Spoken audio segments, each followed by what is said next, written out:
Boa tarde, meu nome é José Provete Júnior, eu sou servidor público federal do Instituto Federal de Educação, Ciência e Tecnologia do Paraná, campus Assis Chateaubriand. Hoje nós estamos iniciando a primeira videoaula sobre a ordem dos conceitos, a lógica menor, do professor Jacques Maritain. Essa obra se insere no contexto dos cursos técnicos de Informática e Eletromecânica para formação profissional do ensino médio, e a ideia é começar a estudar os elementos da razão para o método científico. A minha formação, eu sou professor de filosofia pela Universidade Estadual do Rio de Janeiro, graduado e licenciado, sou especialista em saúde para professores e estudantes do ensino fundamental pela Universidade Federal do Paraná, sou especialista em História, Arte e Cultura pela Universidade Estadual de Ponta Grossa, sou mestre em Cognição e Linguagem pela Universidade Estadual do Norte Fluminense e mestre em Filosofia Moderna e Contemporânea pela Universidade Estadual do Oeste do Paraná. Tenho reconhecimento de saberes e competências de nível 3, equivalente a doutor, e leciono na cidade de Assis Chateaubriand. A ideia do curso é a leitura crítica da obra, já relativamente clássica em algumas graduações, e tendo em vista a didática utilizada pelo professor Jacques Maritain, a ideia então é fazer a leitura e os comentários para os estudos a serem desenvolvidos e também aberta ao público como um todo. A obra começa aqui pelas condições delimitadas como preliminares sobre a lógica enquanto ordem dos conceitos. O item 1 começa então o autor. Primeira noção da lógica. A lógica estuda a razão como instrumento da ciência ou meio de adquirir e possuir a verdade. Pode-se defini-la a arte que dirige o próprio ato da razão, isto é, que nos permite chegar com ordem, facilmente e sem erro, ao próprio ato da razão. Então, a lógica, ela é por assim dizer, uma codificação ou uma sistematização das suas bases e princípios da razão enquanto modo discursivo desenvolvido pelos gregos a partir do século VI a.C., em especial com os trabalhos do pensador racionalista revisionista crítico Tales de Mileto, que teria sido, segundo a história da filosofia, o principal e primeiro usuário desse modo discursivo racional. A codificação da razão para a criação da lógica foi feita por Aristóteles em torno do século IV a.C., que afeito aos debates travados entre Sócrates, os sofistas como Protágoras de Abdera e Górgias de Leontinos, dentre outros, e ainda a própria crítica desenvolvida por Platão na sua academia, ao se desligar do pensamento platônico, Aristóteles desenvolve, dentre outros estudos, os estudos sobre a base operacional da razão. Então é nesse sentido que a gente observa a definição de lógica como um instrumento da ciência.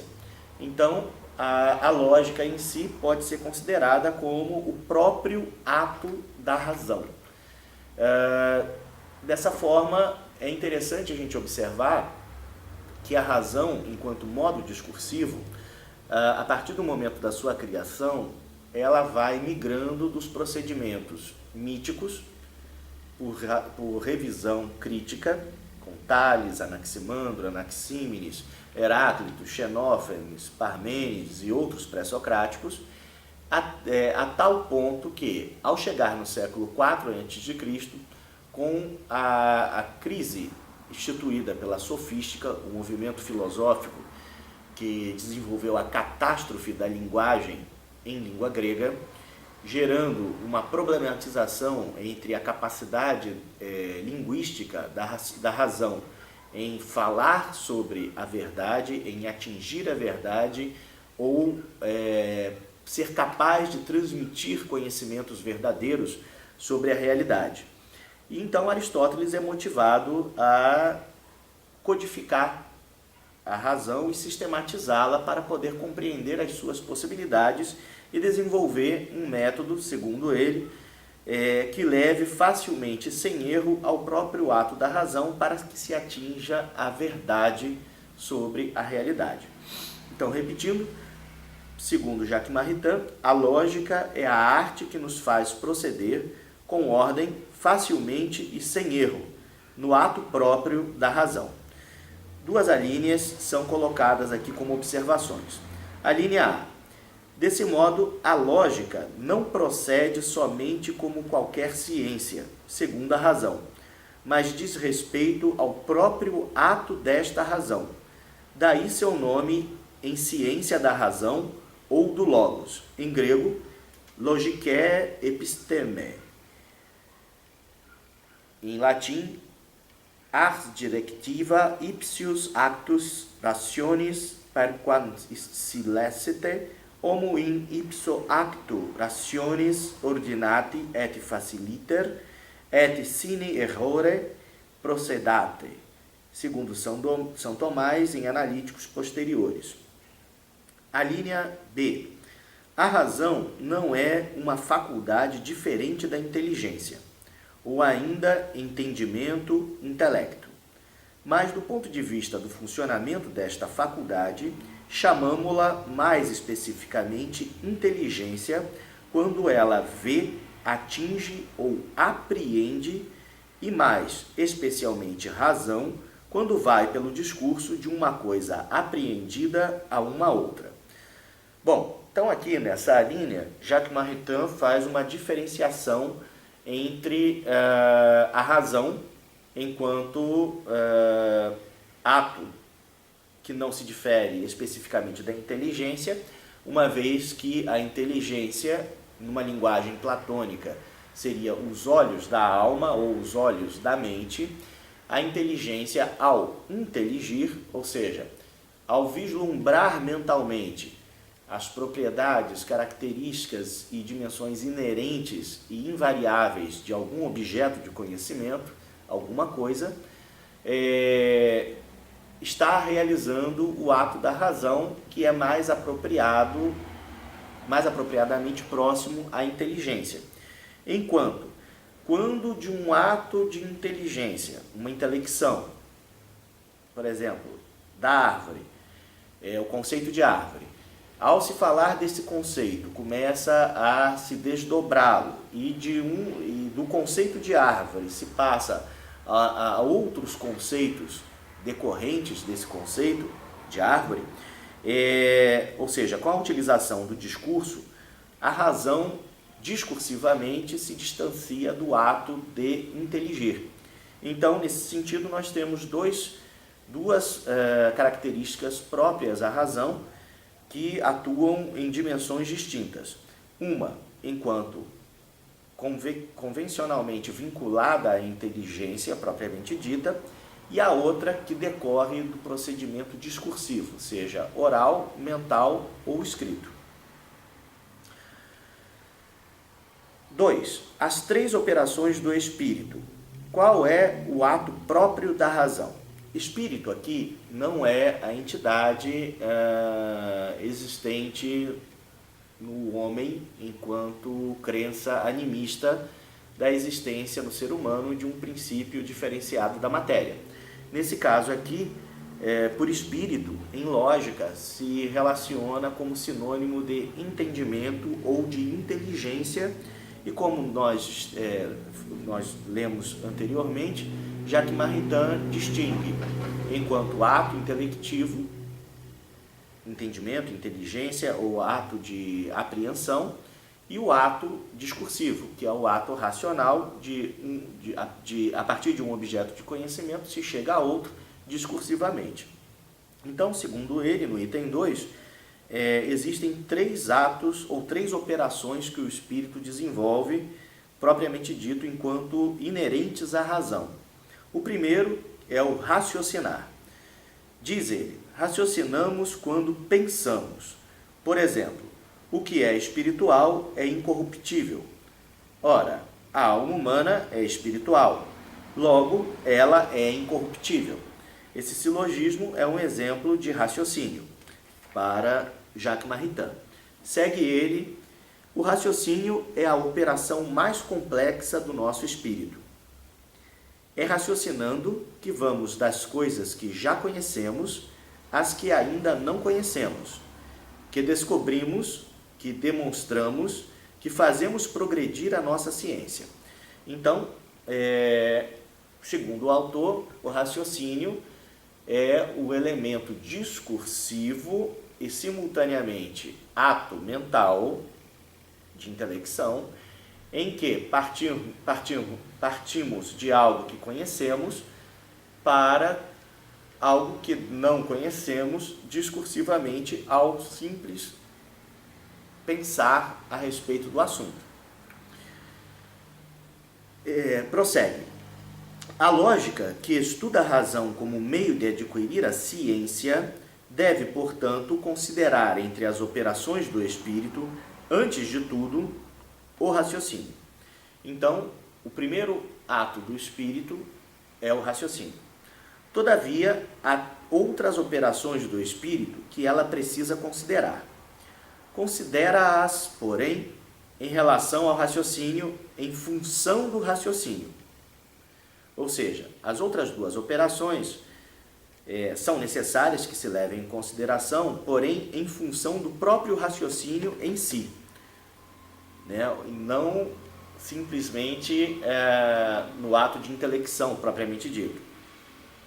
O ato de raciocinar é um ato ou indiviso, como o ato de dar 3 passos até o fim. 1, 2, 3. Chegamos ao fim. Contamos 3 passos, mas nos movemos sem interrupção, num movimento indiviso. Da mesma maneira, raciocinamos com um movimento indiviso. Isto porque não raciocinamos pelo prazer de correr ou discorrer de uma ideia a outra, mas sim para concluir, isto é, para tornar evidente qualquer verdade em que nos detemos.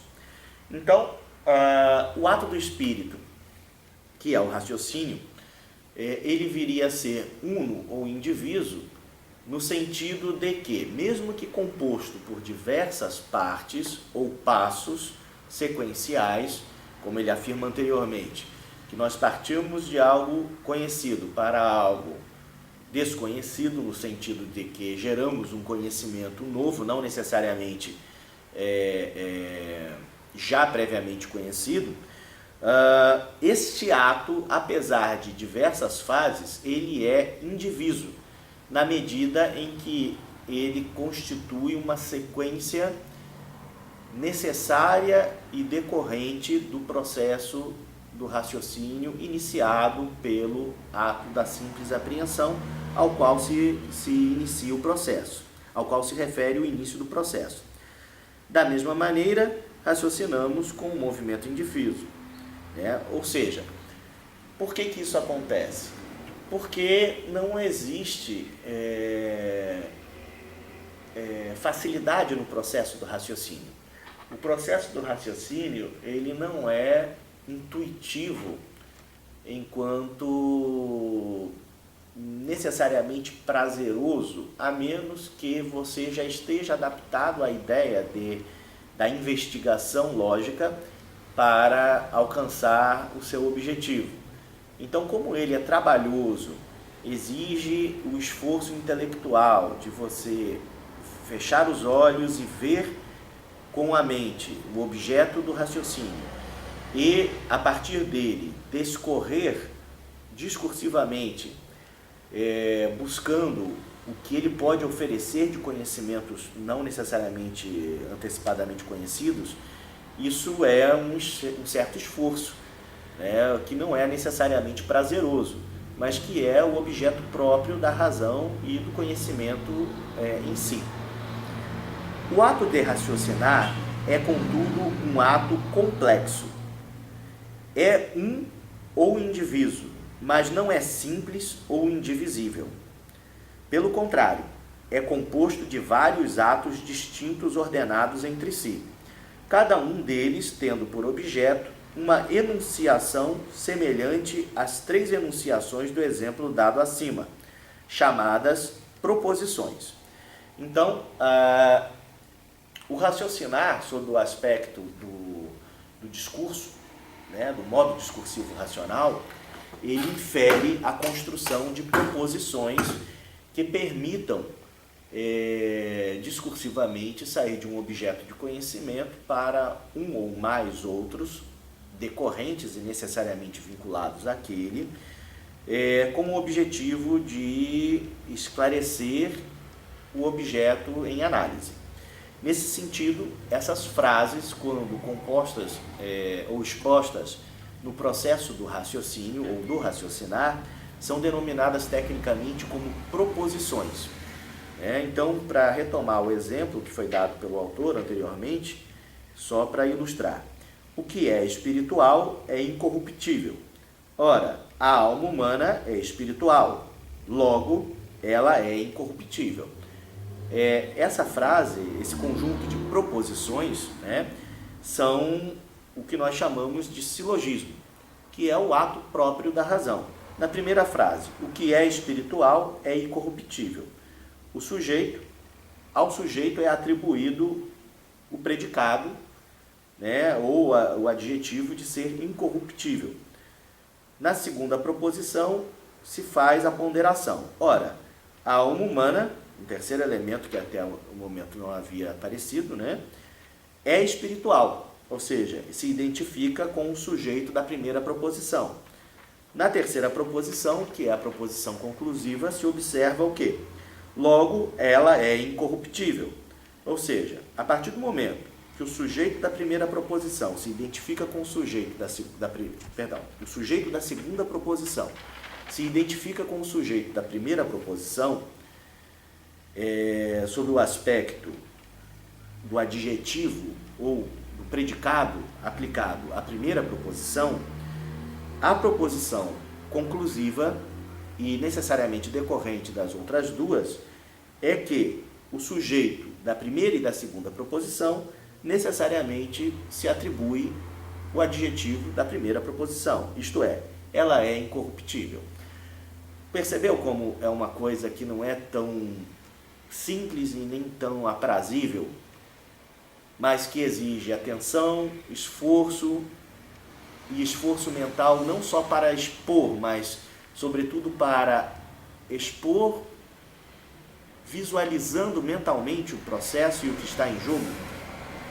Isso é raciocinar.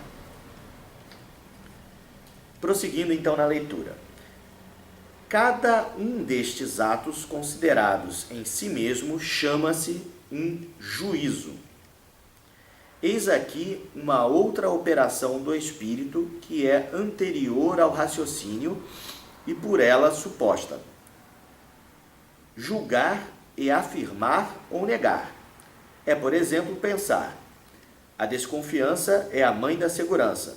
Ou ainda, uma cabeça empenachada não é pequeno embaraço.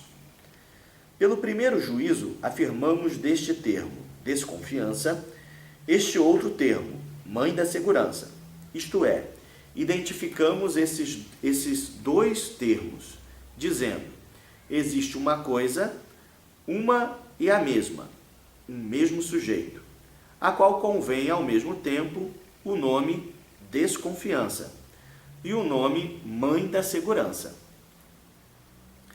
Pelo segundo juízo, negamos do termo uma cabeça empenachada, ou seja, com penacho, né? Normalmente era usado no século XIX para o XX, os dragões da independência, o penacho, por exemplo.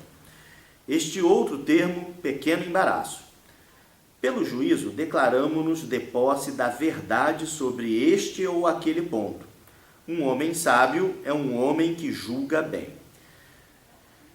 Bom, o juízo como elemento da razão, ou melhor, do raciocínio, e ele é um elemento, como o próprio Jacques Maritain menciona aqui, prévio, porque cada proposição em si afirma ou nega algo sobre determinada situação de um determinado objeto de estudos. Ou seja, está relacionado naquela tensão entre sujeito e predicado. E nesse sentido, o juízo ele é um ato prévio e pressuposto do próprio ato do raciocínio em si, no que diz respeito ao processo discursivo da razão ou do raciocínio. Então, menciona Jacques Maritain que ser sábio é ter a propriedade ou a habilidade de emitir bons juízos. Bons juízos aqui, se me permitem o parênteses, seria vinculado não à ideia de bem, de beleza ou de justiça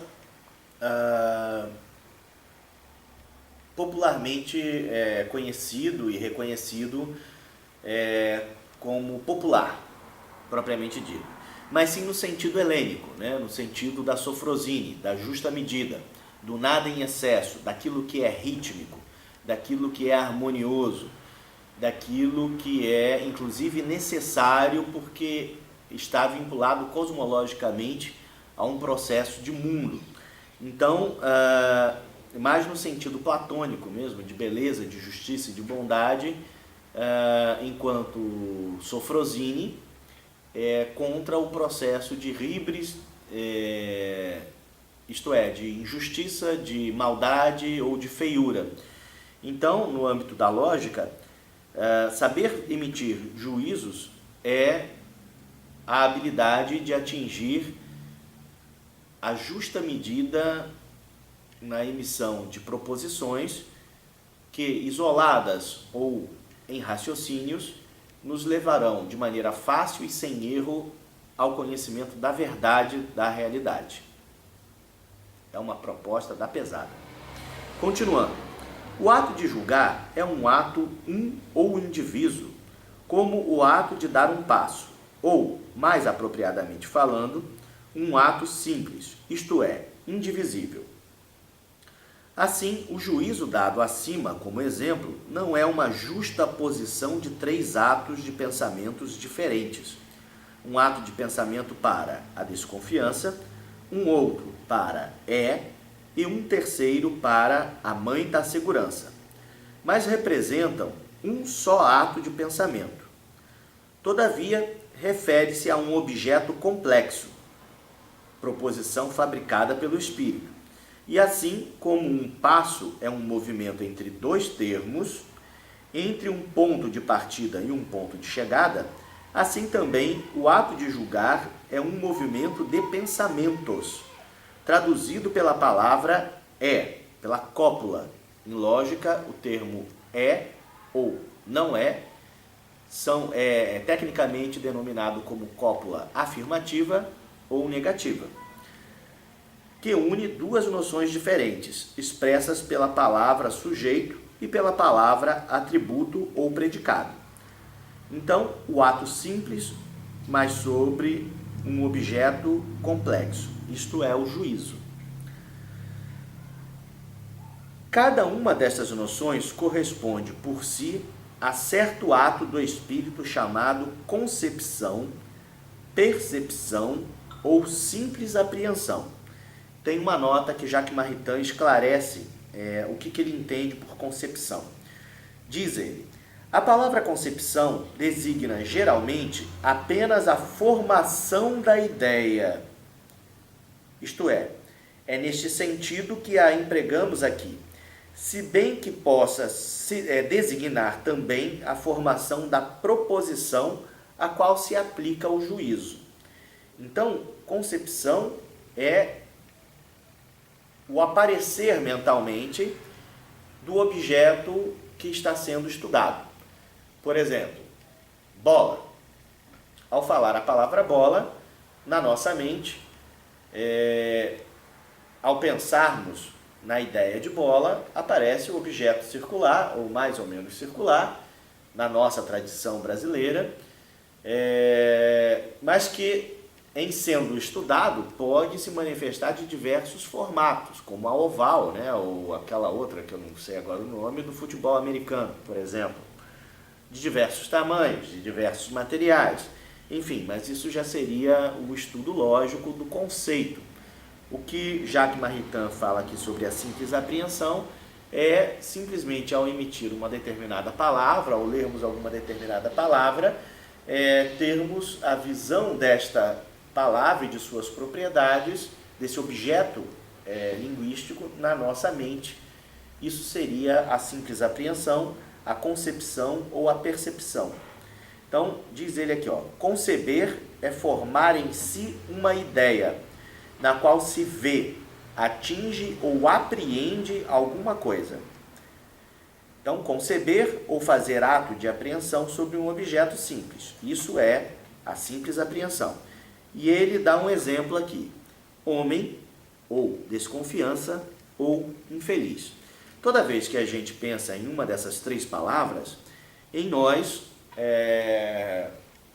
se forma a ideia desse objeto chamado homem, dessa coisa chamada, desse sentimento chamado desconfiança, ou desse outro sentimento chamado infelicidade, ou aquilo que seria próprio da pessoa infeliz. Este ato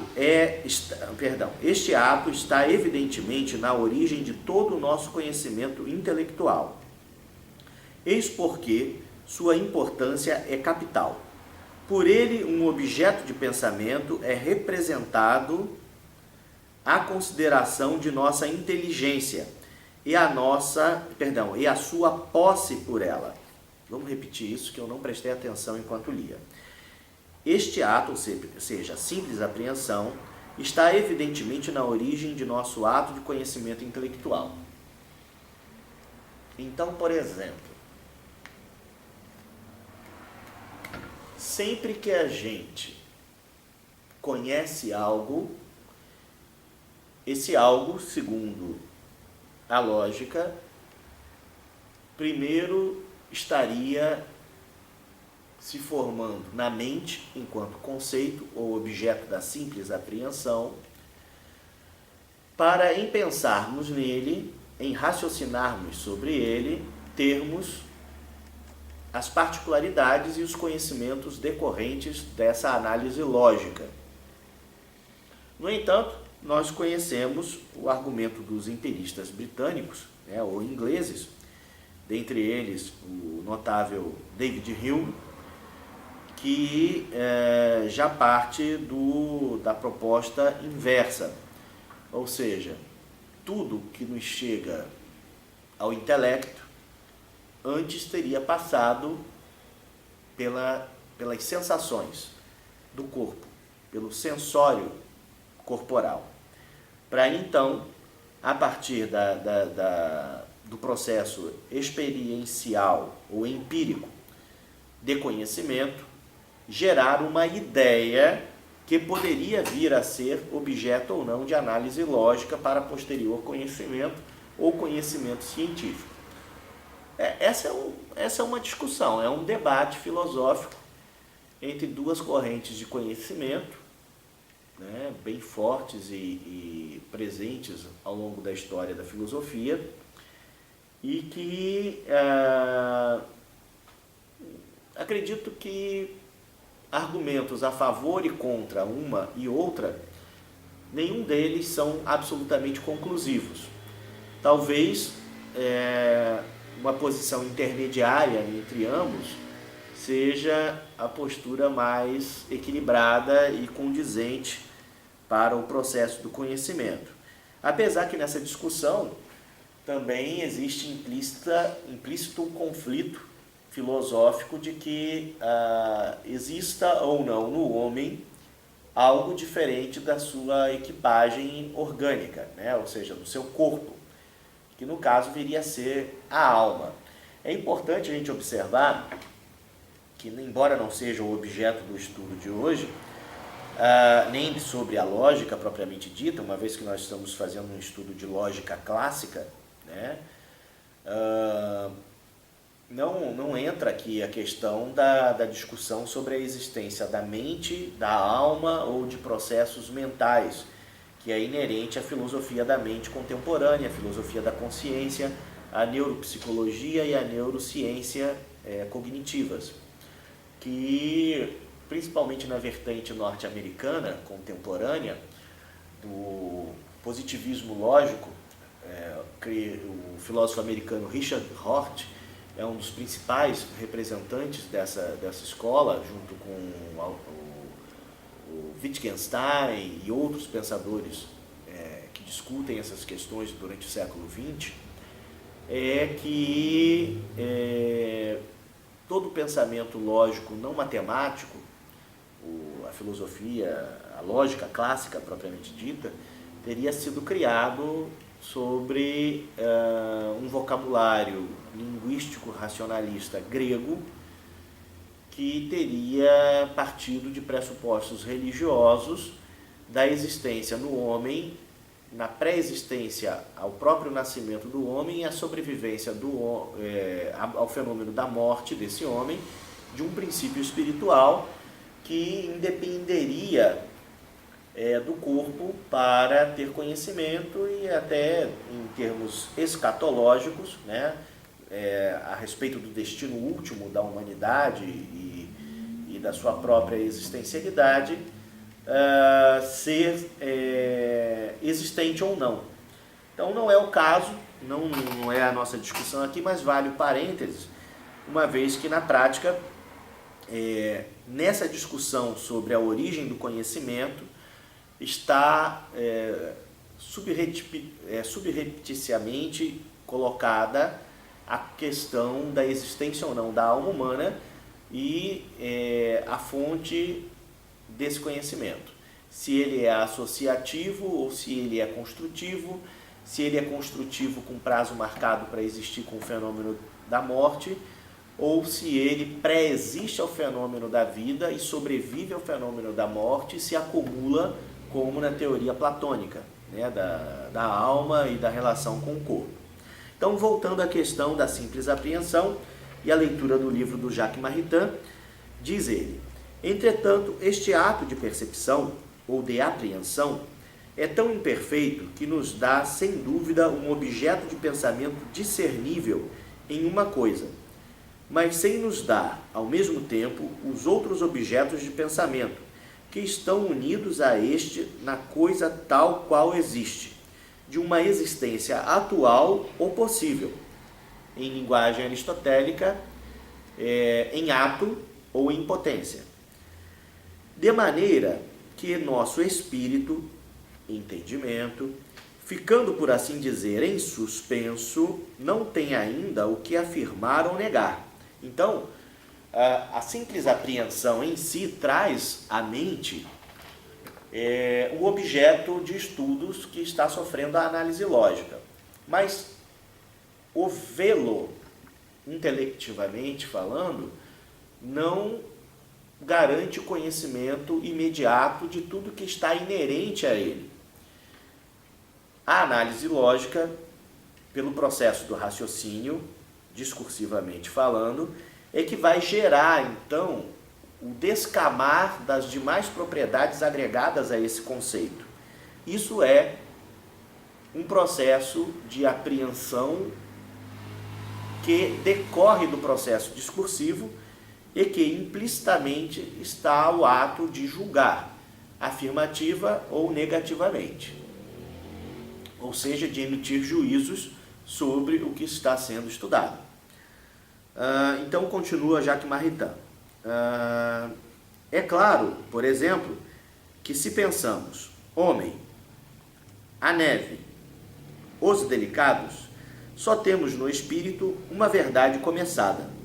Nosso espírito ainda não fez nenhuma declaração de conformidade com o real.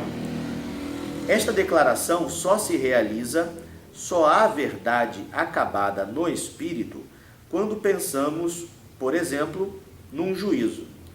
O homem é mortal, ou a neve é branca, ou os delicados são infelizes, ou qualquer outra coisa semelhante. Então, segundo Jacques Maritain, A simples apreensão em si não gera um conhecimento, mas a emissão do juízo, afirmativo ou negativo, a respeito desse objeto de conhecimento, desse objeto de análise lógica, é que gerará positivamente um saber detectável e apreensível pelo espírito ou entendimento de todos nós.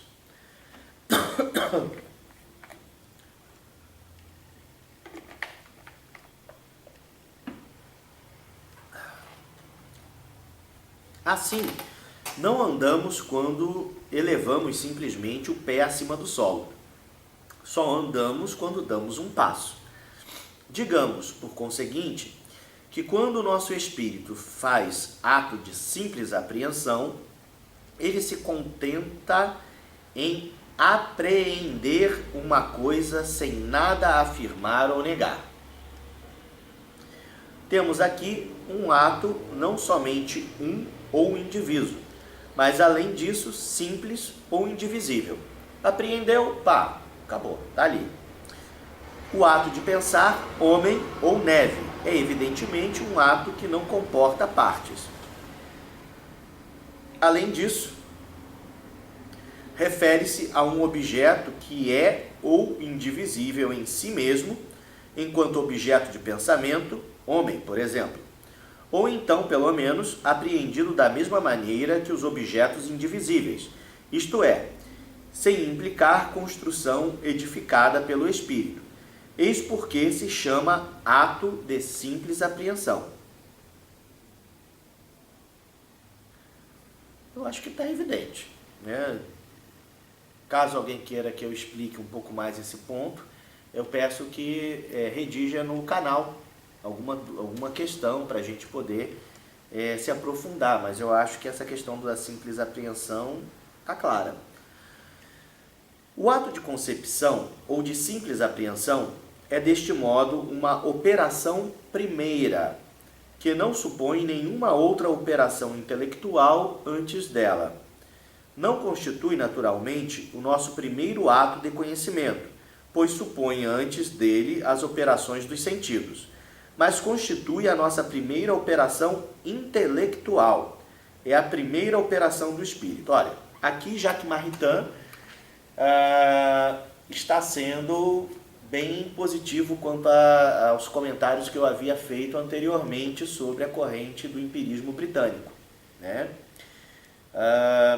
E menciona exatamente aceitando a posição que, ao meu ver, é intermediária entre os dois extremos, né? De que o conhecimento ele se dá em duas dimensões. Na dimensão sensorial, pelo sensorium corporal, que todo o nosso conjunto de sentidos estabelece.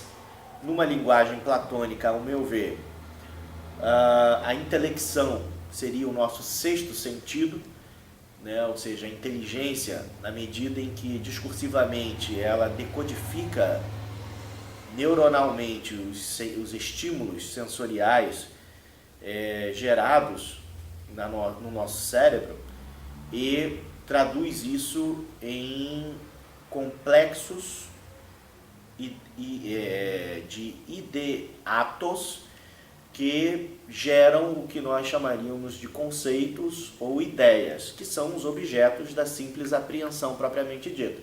Então, assim, é interessante observar que Jacques Maritain faz essa mediação, como eu falei, que de repente seria a posição mais interessante entre aqueles que acreditam que a fonte do conhecimento são as ideias, como maneira absoluta, ou absolutamente apenas os sentidos. Mas sim, a interface entre as duas partes seria o que parece ser o mais razoável e interessante.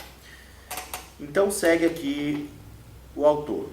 As três operações do espírito humano são a simples apreensão, o juízo e o raciocínio. E como já havíamos visto anteriormente, é um processo discursivo a partir da simples apreensão. 3. As operações e as obras do espírito. O estudo da natureza das operações do espírito e do seu mecanismo íntimo pertence à psicologia.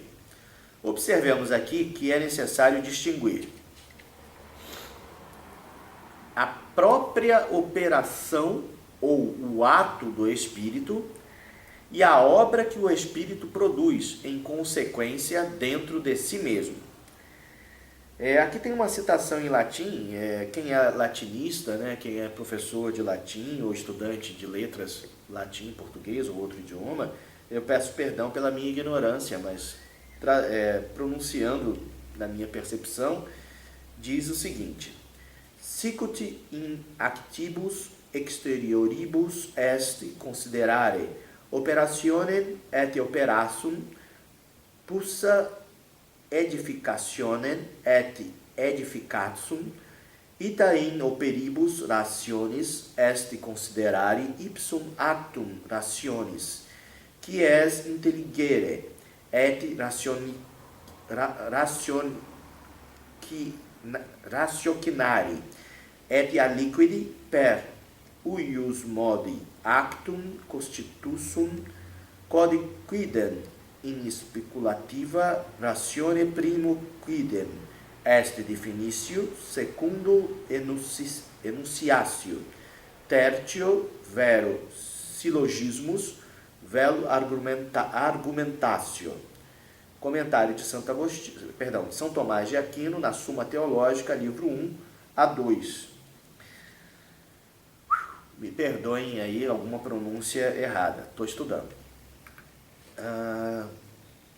Bom. O ato de julgar, por exemplo, é uma operação mental que implica a produção ou a construção no espírito de um certo conjunto de conceitos, que denominamos uma enunciação ou proposição. Então vamos com calma. O ato de julgar é uma operação mental que implica a produção ou a construção no espírito de um conjunto de conceitos que denominamos uma enunciação ou proposição. Tá, beleza. Prossigamos. E existe tanta diferença entre o ato de reunir conceitos e julgar e a reunião construída, como a que existe entre a ação de construir uma casa e a casa construída. A proposição pensada é a reunião de conceitos, distingue-se, por sua vez, da proposição falada, que a exprime por palavras, e que é o seu sinal oral. Existe tanta diferença entre uma e a outra, como entre a própria casa e um sinal qualquer que a represente.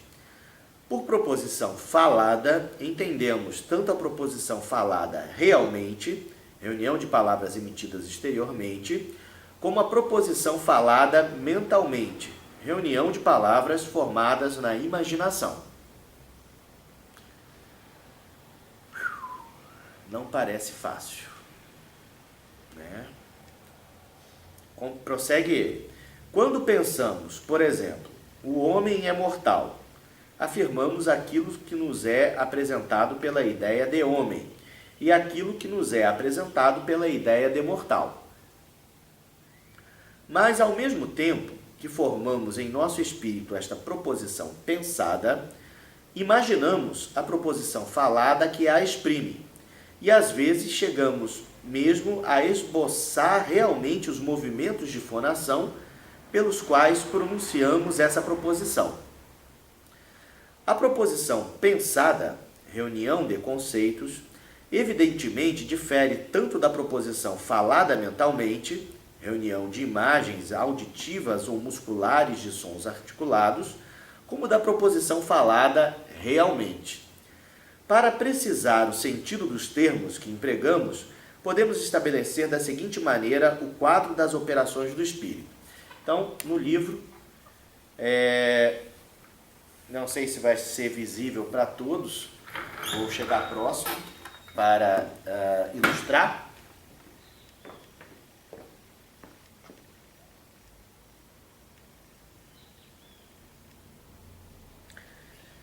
No quadro,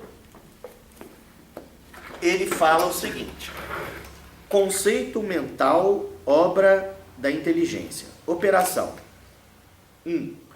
Determinado por uma similitude do objeto recebida dos sentidos graças à abstração.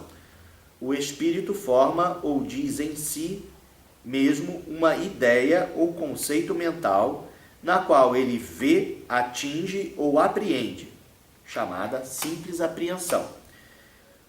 Uma certa essência ou objeto de conceito, que os lógicos denominam também de conceito objetivo. Obra ou sinal, obra imaterial, sinal oral e mental, não existem, ok? Conceito objetivo ou objeto do conceito. Diz ele, e designa esta uma ideia por uma palavra, termo, que é por si significável por um sinal gráfico, palavra escrita. Exemplo, homem. Sinal oral do conceito.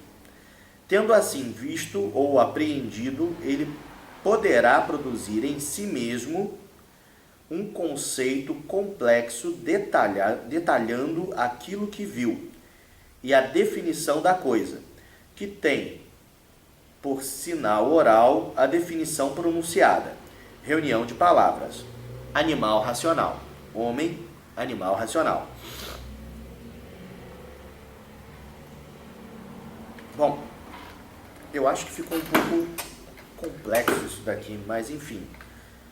Vocês visualizaram o quadro, se der para você fazer um recorte, uma foto desse quadro e depois estudar, eu acho que seria interessante. Mas é uma descrição de tudo que a gente viu até agora, propriamente dito. Tem uma nota aqui sobre a primeira obra da razão. Diz ele, primeira, ou seja, a obra da razão. Primeira quanto à ordem lógica e não quanto à ordem cronológica.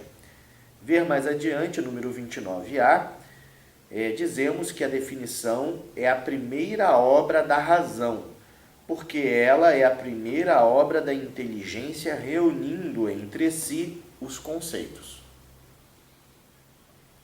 Ok. Tem um outro quadro em que ele continua falando, esquematizando, né, as obras do Espírito. Bom, vou aí para vocês visualizarem. Está aqui na folha, na página direita. Nesta aqui.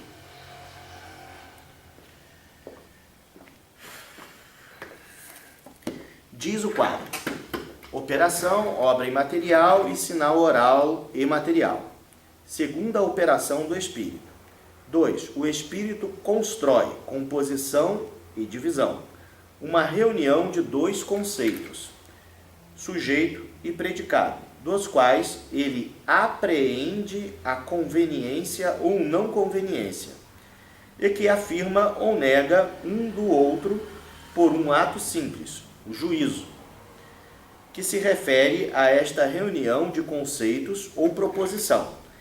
Esta tem por sinal oral a proposição pronunciada, reunião de palavras.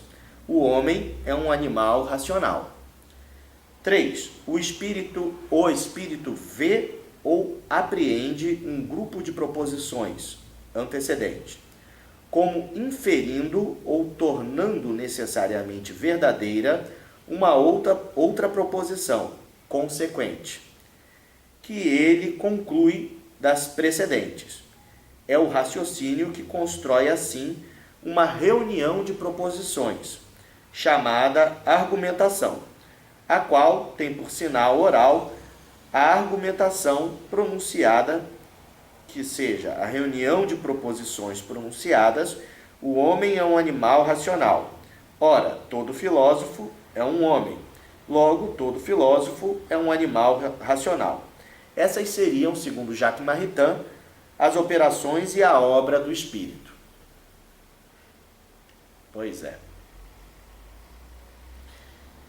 Esses conteúdos, pessoal, têm que ser refletidos, tá? Eles não são decoreba. Talvez num primeiro momento, como são coisas que a gente não usa no cotidiano, né?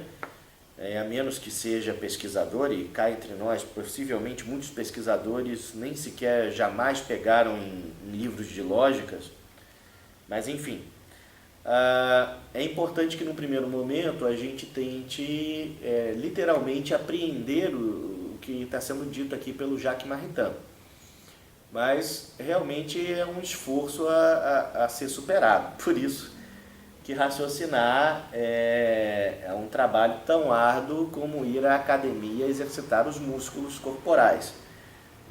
No caso, a gente está exercitando o que Platão chamaria de nous, ou os olhos da alma, né? A inteligência, ou a alma intelectual, enfim. Continuando a leitura do livro A Lógica Menor, A Ordem dos Conceitos, de Jacques Maritain. Na primeira coluna deste quadro, escrevemos o que concerne aos atos ou operações do espírito. Na segunda, o que concerne às obras produzidas dentro do espírito, ou seja, na inteligência, no entendimento, na mente. Na terceira, o que concerne aos sinais orais e materiais dessas obras espirituais, do entendimento. A linguagem corrente, em geral, confunde essas três ordens de coisas, porque em muitos casos o que se diz da obra também se pode dizer da operação, e porque é natural ao homem chamar as coisas significadas pelo mesmo nome que o sinal, por ser este último mais conhecido. Entretanto, um juízo, por exemplo, é um ato vital, uma proposição pensada. É um organismo imaterial composto de vários conceitos. Uma proposição falada é um composto inerte, de partes materiais, palavras, justapostas no tempo, proposição oral, ou no espaço, proposição escrita. Estas distinções têm grande importância para a boa compreensão da lógica. Achei interessante.